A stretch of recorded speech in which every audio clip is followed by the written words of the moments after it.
Hello दोस्तों, कल जैसे हम लोग रासायनिक समीकरण रासायनिक गणनाएं का फर्स्ट वीडियो बनाए थे, अपलोड किए थे। उसमें रासायनिक गणनाएं का सबसे पहले हम लोग अनुभार निकालना सीखे थे, लेकिन आज अनुभार के साथ हम लोग इसको आज रासायनिक समीकरण के द्वारा इसको समझेंगे और अभिकारक और उत्पाद क्या होता है इसके बारे में चर्चा करेंगे। सबसे पहले रासायनिक समीकरण किसे कहते हैं? तो रासायनिक समीकरण किसी रासायनिक अभिक्रिया में भाग लेने वाले पदार्थ मतलब अभिकारक और उस अभिक्रिया से बनने वाले नए पदार्थ जो उत्पाद बनता है, जैसे उत्पाद बनता है तो को प्रतीक तथा सूत्र की सहायता से संक्षेप में, माने बड़े को छोटे में संक्षेप में रासायनिक समीकरण के द्वारा प्रदर्शित करते हैं। संतुलित रासायनिक समीकरण में विभिन्न तत्वों के परमाणुओं की संख्या दोनों तरफ क्या करते हैं, हम लोग बराबर करते हैं। परमाणु की संख्या को बराबर करके हम लोग अभिकारक को प्रतिकारक को तोड़ करके उत्पाद बनाते हैं। अब अभिकारक या प्रतिकारक किसे कहते हैं? अभिकारक या प्रतिकारक, जिसको हम लोग इंग्लिश में रिएक्टेंट कहते हैं। रासायनिक अभिक्रिया में भाग लेने वाले पदार्थों को अभिकारक रिएक्टेंट कहते हैं।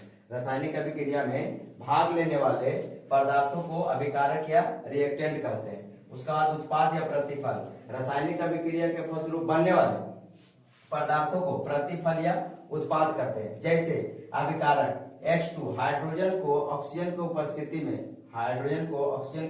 में जलाने पर इसमें क्या निकलता है, तो जल निकलता है। लेकिन क्या ये सही है समीकरण? इसका बारे में हम लोग चर्चा करेंगे। जैसे कि मैंने बोला कि यहाँ पर देखिए, सबसे बड़ा बात कि संक्षेप में रासायनिक समीकरण के द्वारा प्रदर्शित करते हैं। संतुलित रासायनिक समीकरण में ये संतुलित है कि नहीं है, इसको पहले हम लोग देखेंगे। जैसे हाइड्रोजन यहाँ पर 2 है, ऑक्सीजन 2 है, लेकिन हाइड्रोजन यहाँ पर 2 है और ऑक्सीजन 1 है, तो ये संतुलित नहीं है। इसको संतुलित करने के लिए हम लोग परमाणु संख्या को दोनों तरफ बराबर करते हैं। जैसे इसका हाइड्रोजन 2 ऑक्सीजन 2, तो यहाँ भी हाइड्रोजन 2 और ऑक्सीजन 2 होना चाहिए। इसको संतुलित करने के लिए हम लोग heat and trial Vidhi method का प्रयोग करते हैं। जैसे हम अगर यहाँ पर हाइड्रोजन 2 लगा देते हैं तो 2 दूनी के 4 हाइड्रोजन रहता है, 2 दूनी के 4 हाइड्रोजन। यहाँ भी आगे भी 2 लगा देते हैं तो 2 दूनी के 4 हाइड्रोजन और 2 इस ऑक्सीजन में आकर के गुना हो जाता है, तो 2 4 हाइड्रोजन और 2 ऑक्सीजन बन जाता है।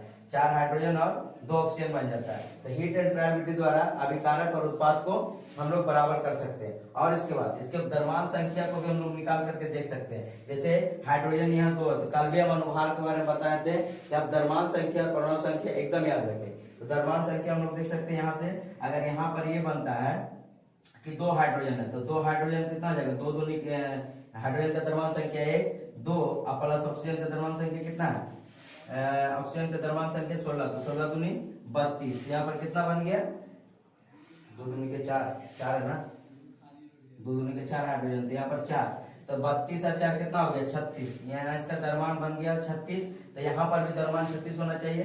तो 2 दूनी के 4 और प्लस ऑक्सीजन का कितना है, 2 दूनी का 4 और 2 ऑक्सीजन है, 2 ऑक्सीजन है, तो इसका हो जाएगा 32, तो बराबर 36। मतलब ये रासायनिक समीकरण मेरा क्या है, संतुलित रासायनिक समीकरण। इसको हम लोग संतुलित कर दिए, इसको संतुलित रासायनिक समीकरण कहते हैं। संतुलित रासायनिक समीकरण, यही चीज को बस पकड़ना है और इसी से आगे बढ़ना है। हम 2-4 ठोक और संतुलित कर देते हैं जो कि आपके बुक में दिया हुआ है। और साथ साथ अगर और भी आपको जानकारी लेना है तो आप अभिकारक और उत्पाद को द्रव्यमान संख्या याद करके उसको संतुलित कर सकते हैं।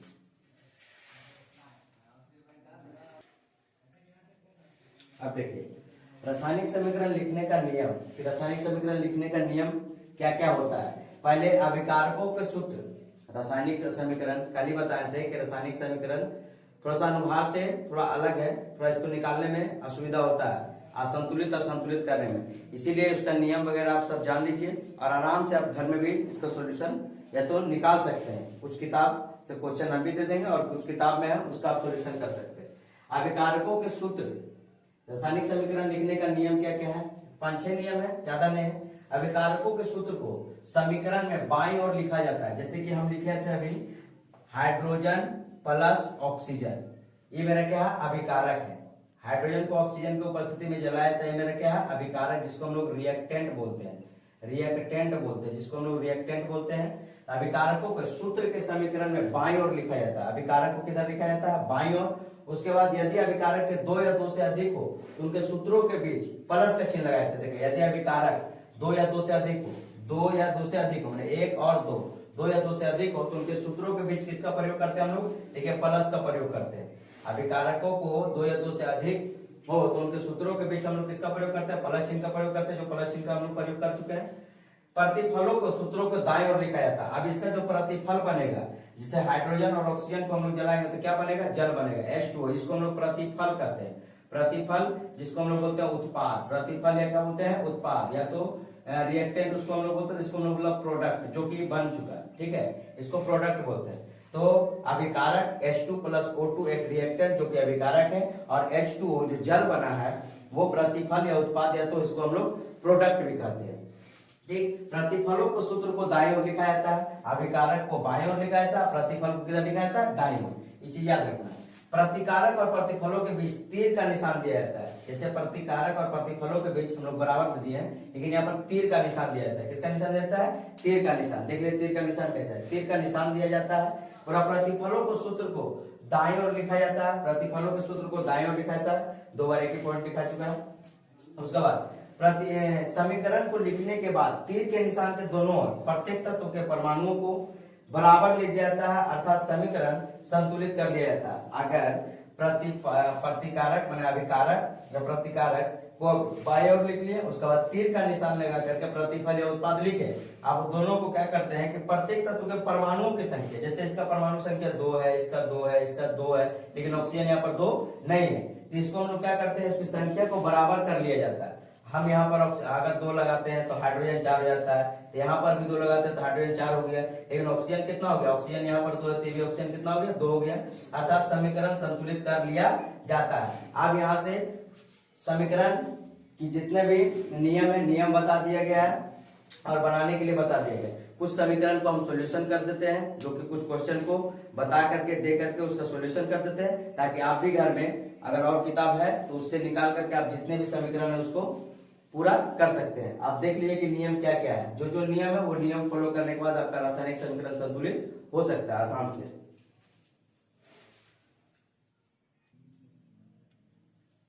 तो देखिए कुछ क्वेश्चन आप लोग को दिया है, जिससे आप रासायनिक समीकरण या रासायनिक अभिक्रिया से अभिक्रिया कर करके इसको संतुलित करना है। कुछ क्वेश्चन दे दिए हैं, जो बोला कि कार्बन को वायु में जलाने पर कार्बन डाइऑक्साइड गैस बनता है। कार्बन को वायु में जलाने पर कार्बन डाइऑक्साइड गैस बनता है, ऐसा क्वेश्चन दिया गया।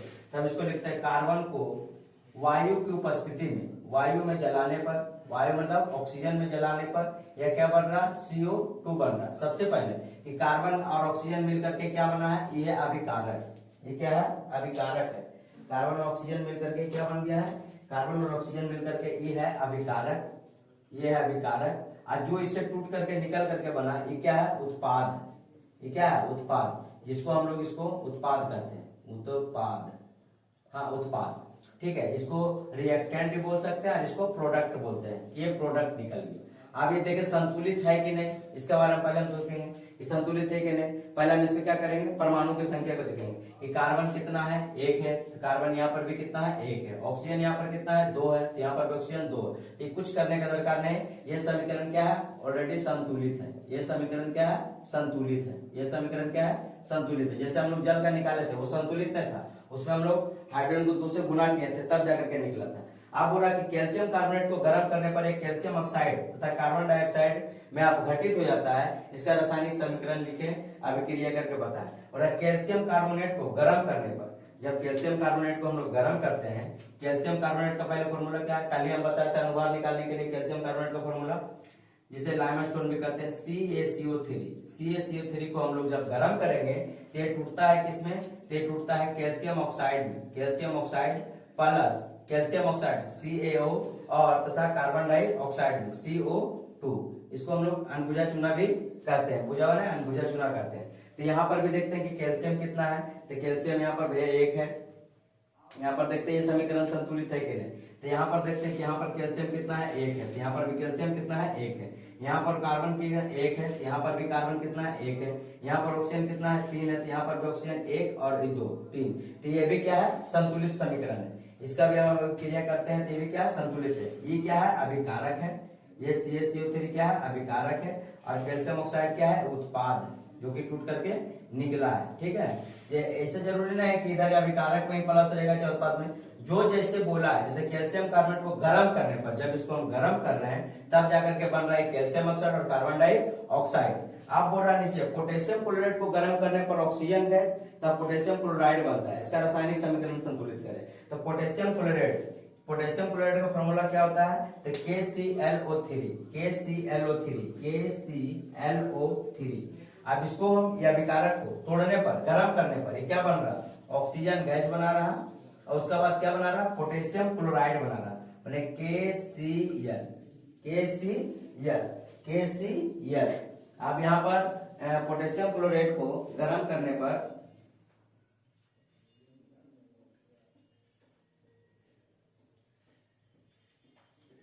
जब पोटेशियम क्लोराइड को हम लोग गर्म कर रहे हैं, जब यहाँ पर हम लोग गर्म कर रहे हैं तो गर्म करने पर यहाँ पर क्या बना रहा है,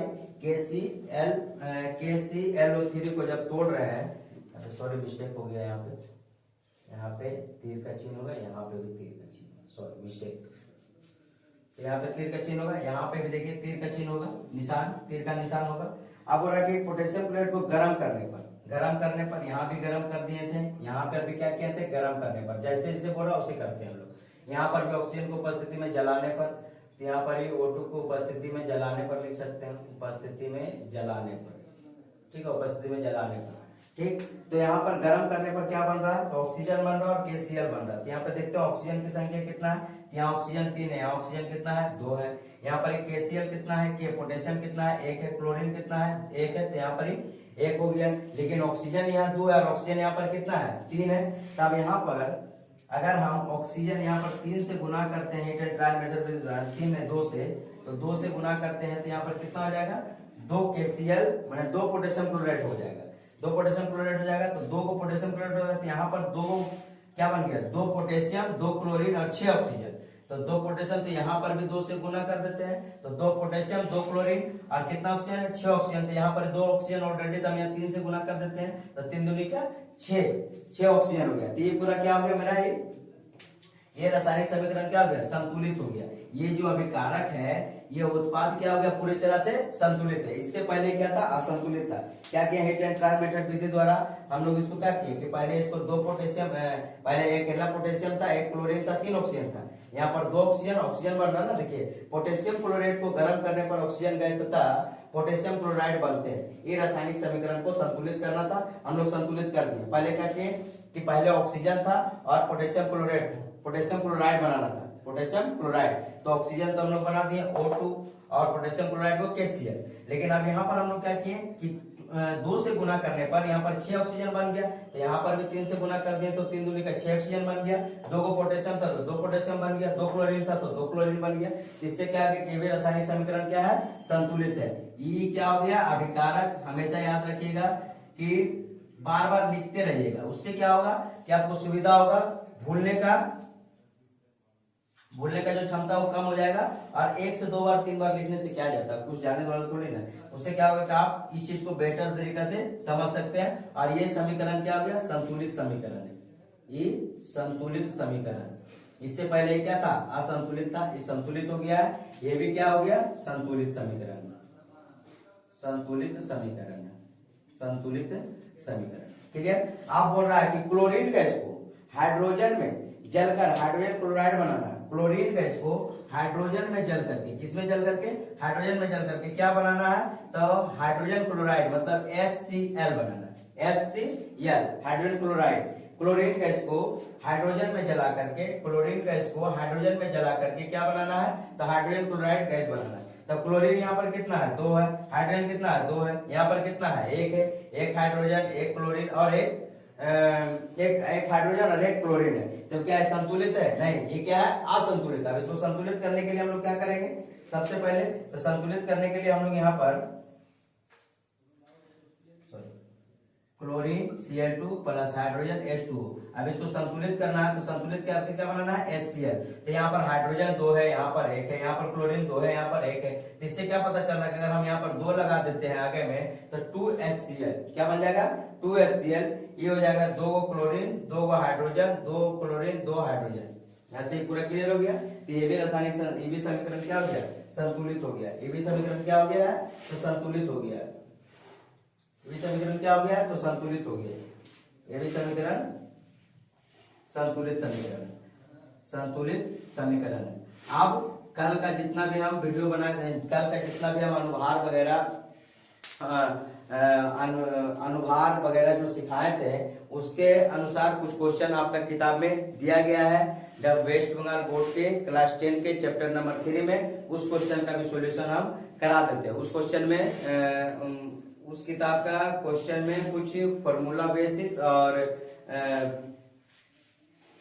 कुछ फॉर्मूला है, और फॉर्मूला के साथ साथ जो उसमें केमिकल रिएक्शन के साथ साथ केमिकल रिएक्शन के साथ जो संतुलित करना है वो भी है, और उसमें जो न्यूमेरिकल वगैरह है उसको हम बता देते हैं। सॉरी इसके लिए।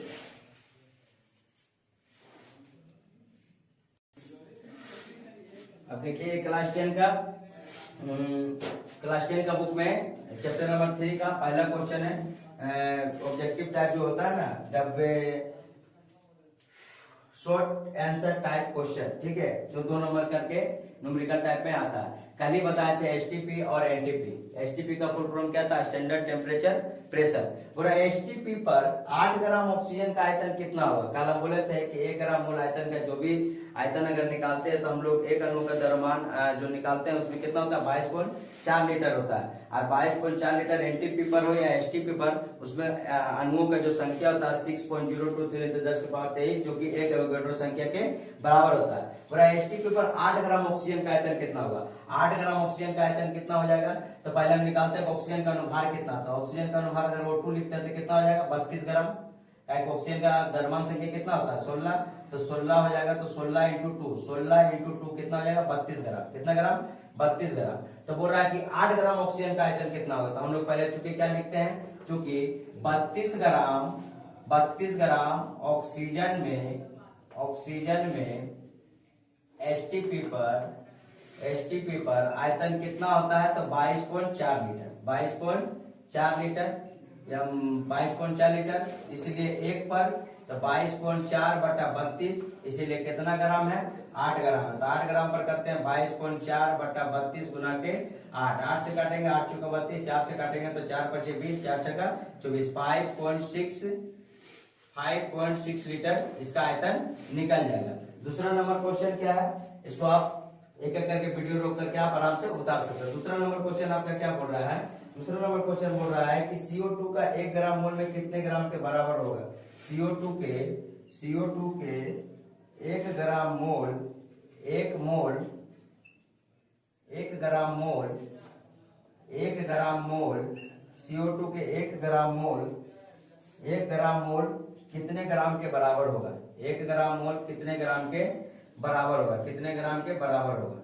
तो आपको पता है कि CO2 के 1 ग्राम मोल कितने ग्राम के बराबर होगा। तो हम लोग निकालते हैं CO2 का अनुभार। CO2 का अनुभार आपको पता है, कार्बन के कितना होता है 12 और ऑक्सीजन के कितना होता है 16 × 2, तो 12 प्लस हो जाएगा 32, कितना हो जाएगा 44 ग्राम हो जाएगा। तो 1 ग्राम मोल का आयतन कितना है, 1 ग्राम मोल कितने ग्राम के बराबर होगा, तो 1 ग्राम मोल ये पूरा 1 ग्राम मोल कहलाता है। 1 ग्राम मोल 44 ग्राम के बराबर होगा। ये आपका क्वेश्चन नंबर 2 है। 1 ग्राम मोल 44 ग्राम के बराबर होगा। तीसरा नंबर क्वेश्चन क्या बोल रहा है कि किसी गैस का अनुभार 44 है, तो उस गैस का 22 ग्राम का आयतन कितना होगा। किसी गैस का अनुभार 44 है, तो किसका अनुभार 44 होगा, आपको पता है, कल ही बताते CO2। अभी भी देखिए किसी गैस का अनुभार 44 है, तो अभी भी देखिए CO2 का गैस का अनुभार कितना है 44। इससे भी निकाल सकते हैं। पहले इसको मिटाते हैं, उसके बाद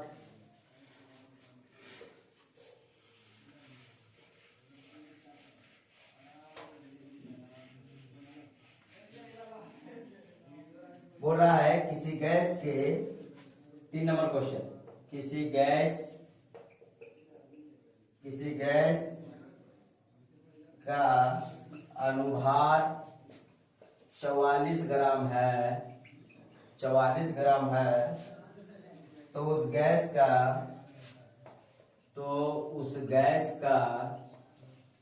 22 ग्राम, उस गैस का 22 ग्राम का आयतन, 22 ग्राम का आयतन कितना होगा।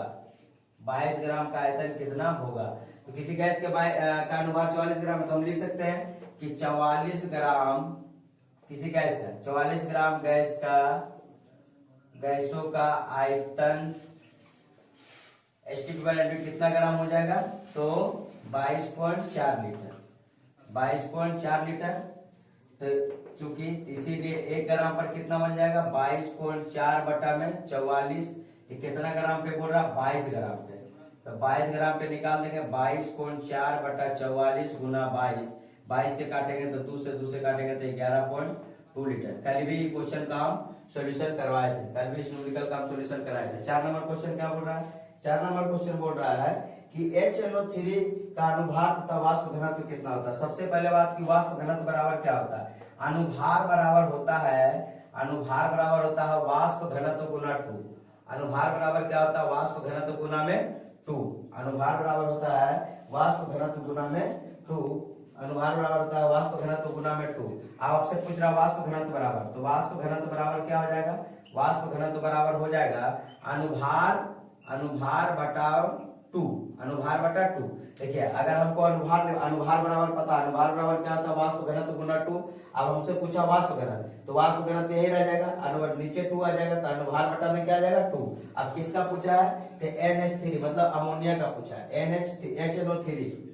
HNO3 का वाष्प घनत्व कितना होगा, यही पूछ रहा है। HNO3 का अनुभार, दोनों क्वेश्चन पूछ रहा है। HNO3 का अनुभार तथा वाष्प घनत्व कितना होगा, वाष्प घनत्व कितना होगा, यही ना, वाष्प घनत्व कितना होगा।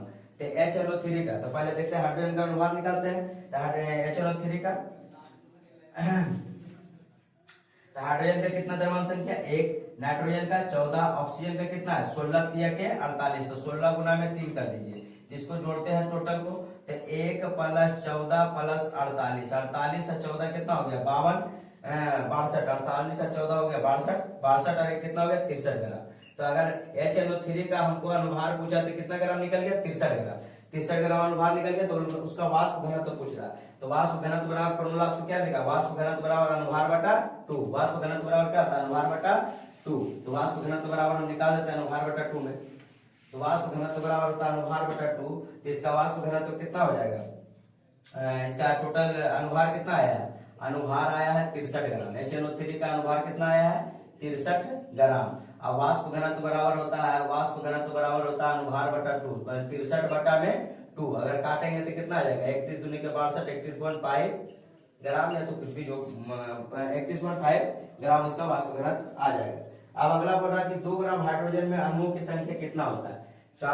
5 नंबर क्वेश्चन, 2 ग्राम हाइड्रोजन में, 5 नंबर क्वेश्चन, 2 ग्राम हाइड्रोजन में अणुओं की संख्या कितना होता है, अणुओं की संख्या कितना होता है, अणुओं की संख्या कितना होता है। तो हमको पता है कि 1 ग्राम हाइड्रोजन में कितना होता है, 1 ग्राम हाइड्रोजन में अणुओं की संख्या अगर आप निकालिएगा तो अणुओं की संख्या निकलता है कितना 6.023 × 10 के पावर 23, 10 के पावर 23। ये अणुओं की संख्या 1 ग्राम हाइड्रोजन में। तो 2 ग्राम बोला है, तो 2 ग्राम बोला तो 2 से गुना कर देते हैं, 6.023 × 10 के पावर 23 × 2 निकालेंगे तो कितना निकल जाएगा 12.046 × 10 के पावर 23 ग्राम। क्लियर है, ये निकल जाएगा मेरा 2 ग्राम हाइड्रोजन के अणुओं की संख्या। 5 नंबर क्वेश्चन था। अब अगला चलते हैं, आपका 6 नंबर क्वेश्चन क्या बोल रहा है। 6 नंबर क्वेश्चन बोल रहा है CO2 के अणु का एक अणु का भार कितना होगा। CO2 अणु के एक अणु का भार कितना होगा, मतलब CO2 का अनुभार बताना। CO2 का अनुभार तो पहले से भी आप लोग जानते हैं कि कितना होता है 44 ग्राम होता है। इस क्वेश्चन को हम छोड़ देते हैं। अगला 7 नंबर क्वेश्चन हम लोग देखते हैं। इस 7 नंबर क्वेश्चन कितना क्या बोल रहा है। 7 नंबर क्वेश्चन बोल रहा है कि 6 नंबर 7 नंबर 8 नंबर बोल रहा है NTP पर 64 ग्राम, NTP पर 7 नंबर NTP पर 64 ग्राम SO2 का आयतन कितना होगा। 64 ग्राम SO2 का आयतन कितना होगा, आयतन कितना होगा। ठीक, उसके बाद क्या पूछ रहा है, SO2 का आयतन कितना होगा तथा इस आयतन पर अणुओं की संख्या कितना होगा, तथा इस आयतन पर अणुओं की संख्या कितना होगा? इस आयतन पर अणुओं की संख्या कितना होगा? तो पहले SO2 का हम लोग क्या निकालते हैं? अनुभार। तो SO2 का अनुभार क्या निकालते हैं? कल ही हमने सल्फर का कितना आ जाएगा? 16 दूनी 32 द्रव्यमान, इसका कितना आ जाएगा? 16 × 2 ऑक्सीजन का, तो 16 दूनी कितना आ जाएगा? 32। तो 32 प्लस 32 कितना ग्राम निकल गया? 64 ग्राम। अब 64 ग्राम निकल गया। और SO2 का आयतन कितना होगा? तो हमको पता है कि SO2 का 64 ग्राम SO2 में आयतन कितना हो जाएगा? 22.4 लीटर। तो 1 ग्राम पे कितना बन जाएगा? 22.4 बटा 64। तो कितना ग्राम पर है? तो 64 ग्राम पर निकाल देते हैं। 22.4 बटा 64 × 64, अगर काटेंगे तो खत्म हो गया। कितना निकल गया? 22.4 लीटर। आपको कल बताया था कि NTP या STP पर पूछे तो 22.4 लीटर के अणुओं के बराबर कितना होता है? NTP या ST पर पूछे तो 22.4 लीटर अणुओं की संख्या बराबर होता है 6.023 × 10 के पावर 23 एक एवोगाड्रो संख्या के बराबर होता है। 22.4 लीटर पर अणुओं की संख्या कितना होता है? NTP STP पर 22.4 लीटर बराबर 6.023 × 10 के पावर 23 एवोगाड्रो संख्या के बराबर होता है। इसके अणुओं की संख्या भी यही हो जाएगा। अगला क्वेश्चन देखते हैं। अगला क्या बोलता है? 8 नंबर 9 नंबर कि NTP पर 10 ग्राम ऑक्सीजन का आयतन ग्रहण, NTP पर 10 ग्राम ऑक्सीजन कितना आयतन ग्रहण करेगा? इसको आप लोग वीडियो को रोक करके हर एक क्वेश्चन का सॉल्यूशन को बढ़िया से देख करके और आप अपने कॉपी पे उतार लीजिएगा और बार बार इसको प्रैक्टिस करते रहिए।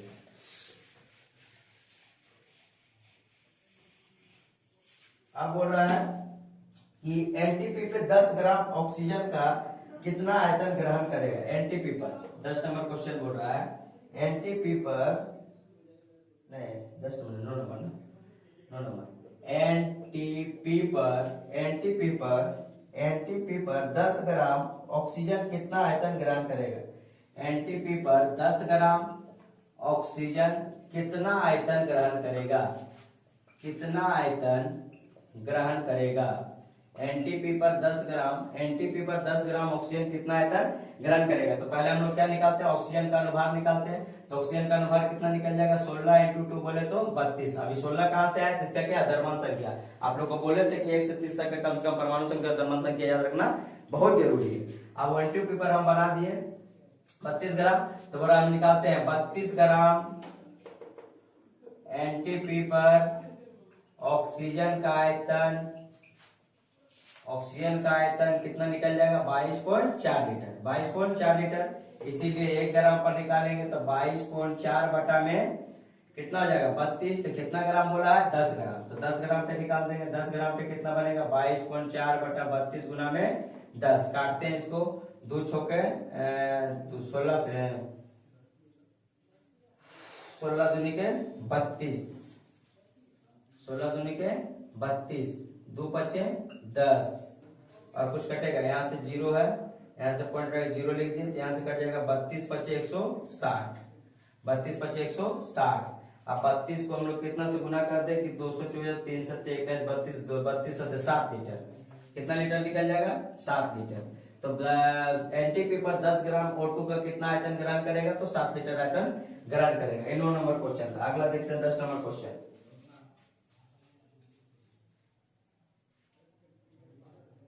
अगला देखते हैं 10 नंबर क्वेश्चन क्या बोल रहा है। 10 नंबर क्वेश्चन, यदि 18 ग्राम हाइड्रोजन ऑक्सीजन 18 ग्राम जल के अणुओं की संख्या x है। यदि 18 ग्राम जल के अणुओं की संख्या कितना है? x है। 18 ग्राम जल के अणुओं की संख्या x है और CO3 का 100 ग्राम में तथा CO2 के 44 ग्राम में अणुओं की संख्या कितनी होगी और उस संख्या का मान कितना होगा? देखिए सबका अणुओं का संख्या बोला 44 ग्राम CO2 जिसका अनुभार कितना होता है? 1 मोल के बराबर हो जाएगा। उसके बाद बोल रहा है 100 ग्राम CO3, 100 ग्राम CaCO3, ठीक है। इसमें अणुओं की संख्या पूछ रहा और 18 ग्राम जल पूछ रहा था। 18 ग्राम जल पूछ रहा, सब 1 मोल की संख्या के बराबर है, जिसका तीनों का तीनों आंसर क्या होगा? एक एवोगाड्रो संख्या बराबर कितना होता है? 6.023 × 10 के पावर 23 6.023 इंटू 10 के पावर 23। यही तीनों के अणुओं की संख्या पूछ रहा है, तीनों के अणुओं की संख्या बराबर इतना होगा। अब 11 नंबर क्वेश्चन क्या बोल रहा है कि 30 ग्राम कार्बन को वायु में जलाने पर कार्बन डाइऑक्साइड बनेगा, कितना ग्राम बनेगा, ये ना 30 ग्राम कार्बन डाइऑक्साइड को, 30 ग्राम कार्बन को वायु में जलाने पर कितना कितना कार्बन डाइऑक्साइड गैस बनेगा। चलिए देखते हैं।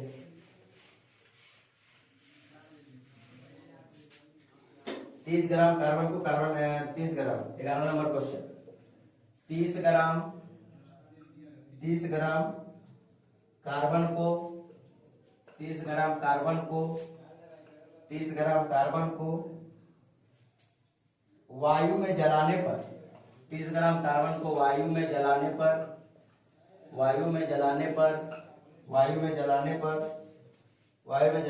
कितना कार्बन डाइऑक्साइड बनेगा, वायु में जलाने पर कितना कार्बन डाइऑक्साइड बनेगा। तो पहले निकालते कि कार्बन डाइऑक्साइड का अनुभार कितना होता है, CO2 कार्बन डाइऑक्साइड का अनुभार। कल से तो कार्बन डाइऑक्साइड जल या तो कैल्शियम कार्बोनेट या तो पोटेशियम क्लोराइड बहुत बार आ चुका है। तो कैल्शियम कार्बन का कितना होता है, तो कार्बन का होता है 12, ऑक्सीजन का कितना होता है 16 इंटू 2 कितना हो गया, तो 12 प्लस 32 बोले तो कितना ग्राम, 44 ग्राम। तो हम लोग बोल रहा कि 30 ग्राम कार्बन को वायु में जलाने पर कितना था, पहले 44 ग्राम में कितना कार्बन जल रहा है ना, तो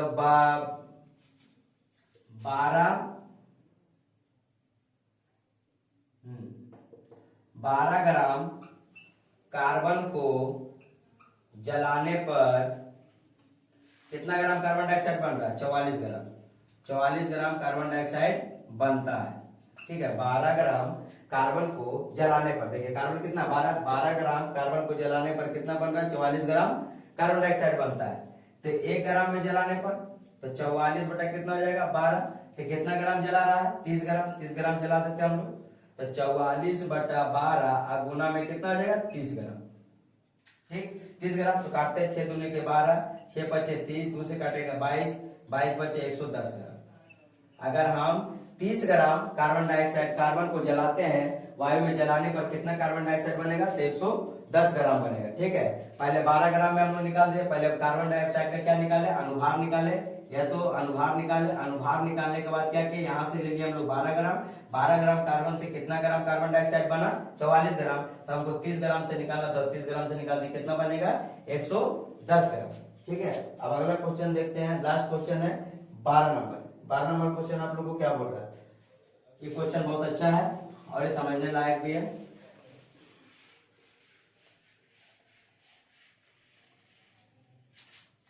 बारह नंबर बोल रहा है कि 5 ग्राम चूना को, 12 नंबर क्वेश्चन बोल रहा है 5 ग्राम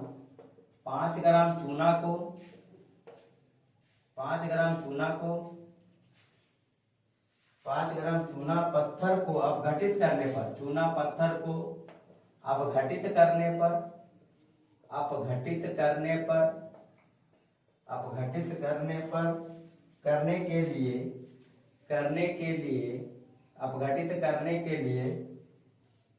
के लिए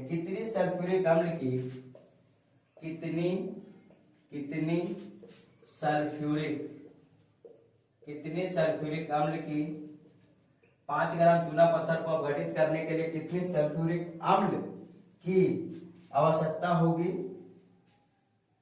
अपघटित करने के लिए कितनी सल्फ्यूरिक अम्ल की आवश्यकता होगी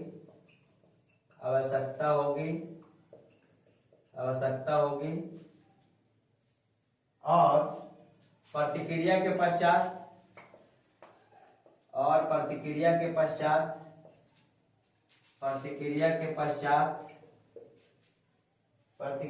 पश्चात कितनी कैल्शियम सल्फेट बनेगी, कितनी कैल्शियम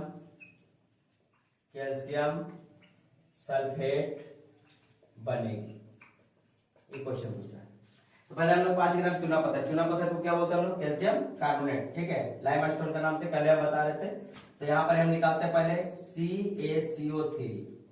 CaCO3 को अपघटित करने पर कितना सल्फ्यूरिक अम्ल की आवश्यकता होगी, प्रतिक्रिया करने के पश्चात कितना कैल्शियम सल्फेट बनेगा। पहले हम निकालते हैं कि CaCO3 को अपघटित करने पर क्या बनता है, CaCO3 को अपघटित करते हैं,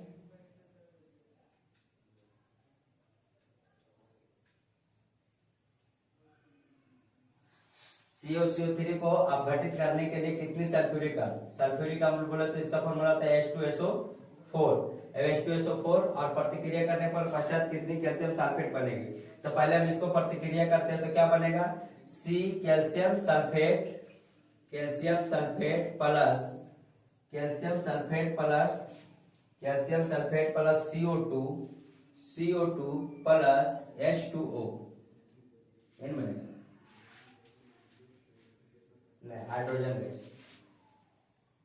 अब यहां से देख लीजिए कि सब मेरा रासायनिक प्रतिक्रिया सही है कि नहीं। कैल्शियम कितना है, 1 है, तो कैल्शियम कितना हो जाएगा, 1 है। सल्फर कितना है, 1 है, तो सल्फर 1 हो गया। ऑक्सीजन कितना है, 4 है, तो 4 हो गया।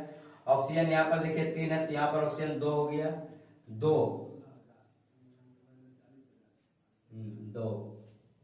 ऑक्सीजन यहाँ पे कितना है, 3 है।